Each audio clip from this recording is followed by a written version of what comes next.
ओम नमो भगवते वासुदेवाय। श्रीमद् भगवत गीता के तीसरे अध्याय का महात्म्य।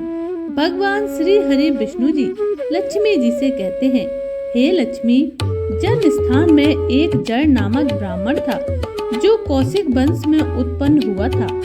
उसने अपना जातीय धर्म छोड़कर बनिए की वृत्ति में मन लगाया। उसे पराई स्त्रियों के साथ घूमने का व्यसन पड़ गया था। वह सदा जुआ खेलता और शिकार खेलकर जीवों की हिंसा किया करता था। इसी प्रकार उसका समय बीतता गया। धन नष्ट हो जाने पर वह व्यापार के लिए बहुत दूर उत्तर दिशा में चला गया। वहां से धन कमाकर घर की ओर लौटा। बहुत दूर का रास्ता उसने तय कर लिया था। एक दिन सूर्यास्त हो जाने पर जब दसों दिशाओं में अंधकार फैल गया, तब एक वृक्ष के नीचे उसे लुटेरों ने घेर लिया और उसके प्राण ले लिए। उसके धर्म का लोप हो गया, इसीलिए वह बड़ा भयानक प्रेत हुआ। उसका पुत्र बड़ा धर्मात्मा और वेदों का विद्वान था। उसने अब तक पिता के लौट आने की राह देखी। जब वे नहीं आए, तब उनका पता लगाने के लिए वह स्वयं भी घर छोड़कर वन की ओर चल दिया।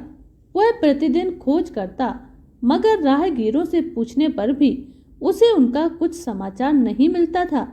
तदनंतर एक दिन एक मनुष्य से उसकी भेंट हुई जो उसके पिता का सहायक था। उससे सारा हाल जानकर उसने पिता की मृत्यु पर बहुत शोक व्यक्त किया। वह बड़ा बुद्धिमान था। बहुत कुछ सोच विचार कर पिता का पारलौकिक कर्म करने की इच्छा से आवश्यक सामग्री साथ ले उसने काशी जाने का विचार किया। मार्ग में 7-8 मुकाम डालकर वह 90 दिन उसी वृक्ष के नीचे पहुंच गया जहां उसके पिता को मारा गया था।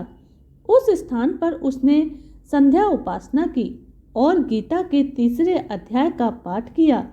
इसी समय आकाश में बड़ी भयानक आवाज हुई। उसने अपने पिता को बड़े ही भयंकर आकार में देखा। फिर तुरंत ही अपने सामने आकाश में उसे एक सुंदर विमान दिखाई दिया जो महान तेज से व्याप्त था। उसमें अनेकों क्षुद्र घंटिकाएं लगी हुई थीं। उसके तेज से समस्त दिशाएं अवलोकित हो रही थी। यह दृश्य देखकर उसके चित्त की व्यग्रता दूर हो गई। उसने विमान पर अपने पिता को दिव्य रूप धारण किए हुए देखा। उनके शरीर पर पीतांबर शोभा पा रहा था और मुनिजन उनकी स्तुति कर रहे थे। उन्हें देखते ही पुत्र ने प्रणाम किया। तब पिता ने भी उसे आशीर्वाद दिया। तत्पश्चात पिता से यह सारा वृतांत पूछा। उसके उत्तर में पिता ने सब बातें बताकर इस प्रकार कहना आरंभ किया, हे पुत्र, दे बस मेरे निकट गीता के तृतीय अध्याय का पाठ करके तुमने इस शरीर के द्वारा किए हुए कर्म बंधन से मुझे छुड़ा दिया है। अतः अब घर लौट जाओ, क्योंकि जिसके लिए तुम काशी जा रहे थे वह प्रयोजन इस समय तृतीय अध्याय के पाठ से ही सिद्ध हो गया है। पिता के इस प्रकार कहने पर पुत्र ने पूछा, हे तात, मेरे हित का उपदेश दीजिए तथा और कोई कार्य जो मेरे लिए करने योग्य हो वह बतलाइए। तब पिता ने उससे कहा, हे पुत्र, तुम्हें यही कार्य फिर से करना चाहिए। मैंने जो कर्म किया है वही मेरे भाई ने भी किया है। इससे वे घोर नरक में पड़े हैं।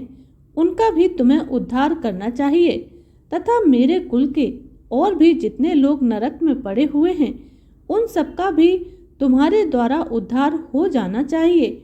यही मेरा मनोरथ है। बेटा, जिस साधन के द्वारा तुमने मुझे संकट से छुड़ाया है उसी का अनुष्ठान औरों के लिए भी करना है। उसका अनुष्ठान करके उससे होने वाला पुण्य उन नारकी जीवों को संकल्प करके दे दो। इससे वे समस्त पूर्वज मेरी ही तरह यातना से मुक्त हो स्वर्ग लोक में श्री विष्णु जी के परम पद को प्राप्त हो जाएंगे। पिता का आदेश सुनकर के पुत्र ने कहा, हे तात, यदि ऐसी बात है और आपकी ऐसी ही इच्छा है तो मैं भी समस्त नारकी जीवों का नरक से उद्धार अवश्य करूंगा। यह सुनकर उसके पिता ने कहा, खुश रहो बेटा, तुम्हारा कल्याण हो। मेरा अत्यंत प्रिय कार्य संपन्न हो गया है। इस प्रकार पुत्र को आश्वासन देकर उसके पिता भगवान विष्णु के परम धाम को चले गए। तत्पश्चात वह भी घर लौटकर वापस आ गया और परम सुंदर भगवान श्री कृष्ण के मंदिर में उनके समक्ष बैठकर पिता के आदेश अनुसार गीता के 3 अध्याय का पाठ करने लगा।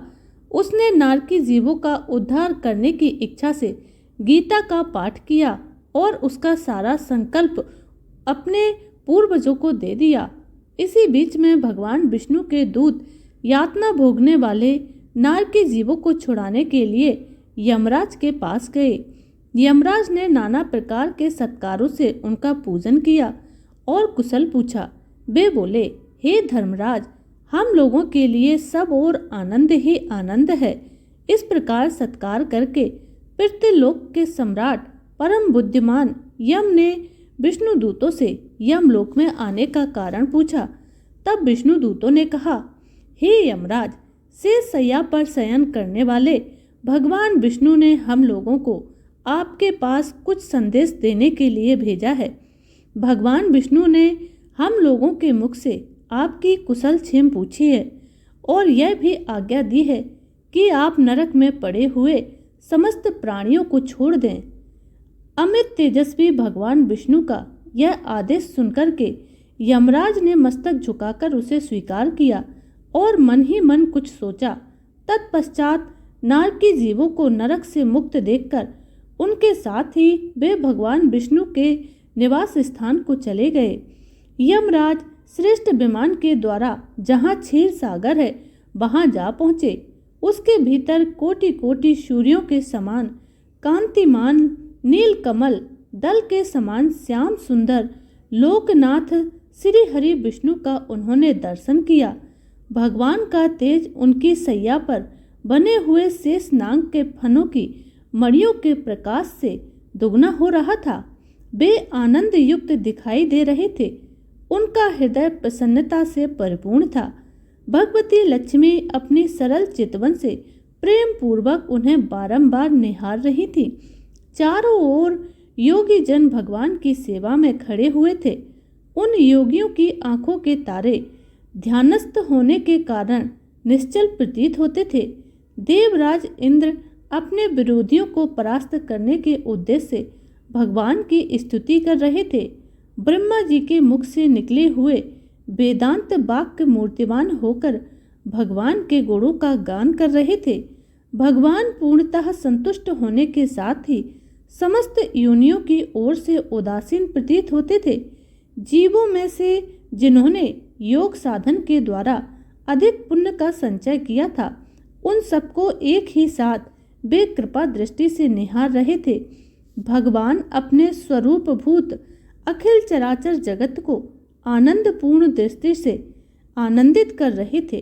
शेषनाग की प्रभा से उद्भासित एवं सर्वत्र व्यापक दिव्य विग्रह धारण किए नील कमल के सादृश श्याम वर्ण वाले श्री हरि विष्णु ऐसे जान पड़ रहे थे मानो चांदनी से घिरा हुआ आकाश सुशोभित हो रहा हो। इस प्रकार भगवान की झांकी करके यमराज अपनी विशाल बुद्धि के द्वारा उनकी स्तुति करने लगे। यमराज ने कहा, संपूर्ण जगत का निर्माण करने वाले हे परमेश्वर, आपका अंतःकरण अत्यंत निर्मल है। आपके मुख से ही वेदों का प्रादुर्भाव हुआ है। आप ही विश्व रूप हैं। आपको बारंबार नमस्कार है। अपने बल और वेग के कारण जो अत्यंत दुर्धर्ष प्रतीत होते हैं, ऐसे दानवेंद्रों का अभिमान चूर्ण करने वाले भगवान विष्णु को मेरा नमस्कार है। पालन के समय सत्वमय शरीर धारण करने वाले विश्व के आधारभूत सर्वव्यापी श्री हरि को नमस्कार है।